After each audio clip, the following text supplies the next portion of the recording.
And now our interview with the World Bank, a group which says more and more people are falling into extreme poverty because of rising food prices. Tom Ackerman sat down with the managing director, Ngozi Okonjo-Iweala, and began by asking how severe the crisis is now compared to 2008. We think at the World Bank, after looking at our research and gauging what is going on around the world, that the situation is pretty severe. In the last quarter, we've seen the prices of oils and fats go up by 22%, and of grain, according to our food price index, and grains by 22%. And in the last 6 months, certain countries have seen really large increases in food prices of grains.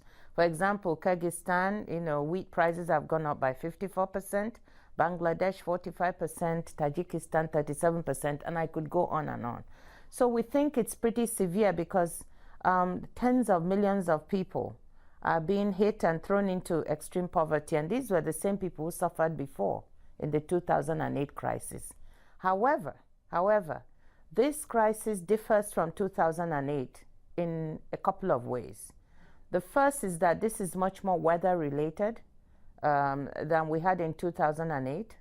But the second, the somewhat good news about it is that it seems that global food stocks are somewhat better, and we've not had as many export restrictions thrown in, so that trade in food is moving much better than before. Can we say that this is a function of less supply, more demand, or is it a mixture of both? I think both. I think both supply and demand are critical factors. On the supply side, you've got a lot of uncertain weather events that have happened that have curtailed supply. Australia is a big grain producer, and they've had both drought and floods. China, we are watching to see what will happen with the weather events there, and so on. So yes, there's been an issue. But on the demand side, there are also issues because a steadily growing long-term trend is increased demand for food by a much larger population than before, and also by income. There are some income effects because in several emerging market countries, people are wealthier than before, and they are demanding higher priced meats and fats and oils, and you need more grains to feed into some of this. So this is also causing prices to go up. Is this uniformly the case with all food commodities, or are there some grains, for example, that where the situation is more stable and more reasonable? Well, that's an interesting question, because in the 2008 crisis, the biggest impact was on grains. Grain prices shot up. This crisis, we're seeing, yes, grain prices going up, but also the price of other foodstuffs. So across a range of agricultural commodities, we're having this price effect. You talked about the weather, but weather is cyclical, although people say that this may be a function of a long-term global warming situation. The effect of drought and flood seems to be, happening in an unprecedented and rather unpredictable manner.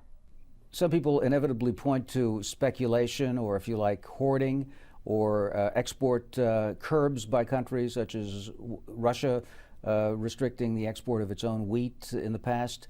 To what extent does that aggravate this current situation? Well, I think that, there's so many factors that play into this food price volatility, and no doubt there's a lot of liquidity in the international economy that is searching for investment. But I have to say that, look, we should focus on the issue of transparency as far as this is concerned, transparency of information, transparency of food stocks, because people often say, so what do you do? The point is that we don't always know exactly, how much food stocks are available worldwide, because, we don't have that information transparently. So it may be that in one country there's more than enough. And if we knew that, that would definitely have an impact on the movements of price in the market. So we need to get that information out, especially for the large producers. What are the realistic prospects of some kind of humanitarian food reserves in situations like this?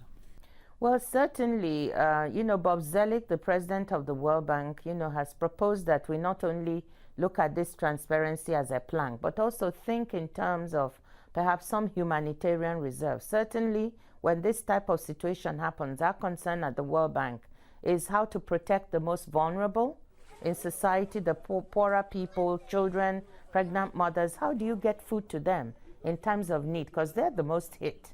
And therefore, if we had at least some planning for some humanitarian reserves that could be used during the times of crisis, that would make a great deal of sense.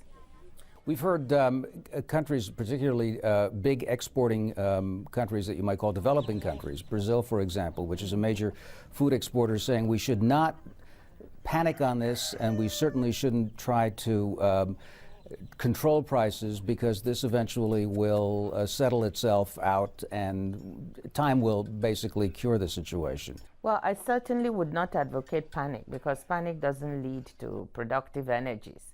We certainly would advocate great attention to solve the problem. You know, like I said, first thing is let's know what there is out there in terms of transparency of food stocks. Second, you know, let us make sure that no export restrictions are not thrown in, so that food, particularly grains, are traded. Third, let's try to support the poor and vulnerable by putting in place safety nets. And we are working very actively on that in the World Bank with the poorer countries.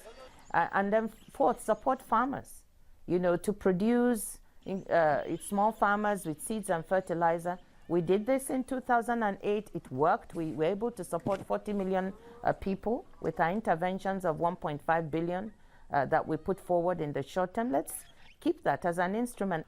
40% of harvests are sometimes lost in countries because of poor storage. Now, if we could help solve that problem, then we wouldn't be worrying so much about loss of food. Ngozi Okonjo-Iweala, thank you very much for speaking with Al Jazeera. Thank you.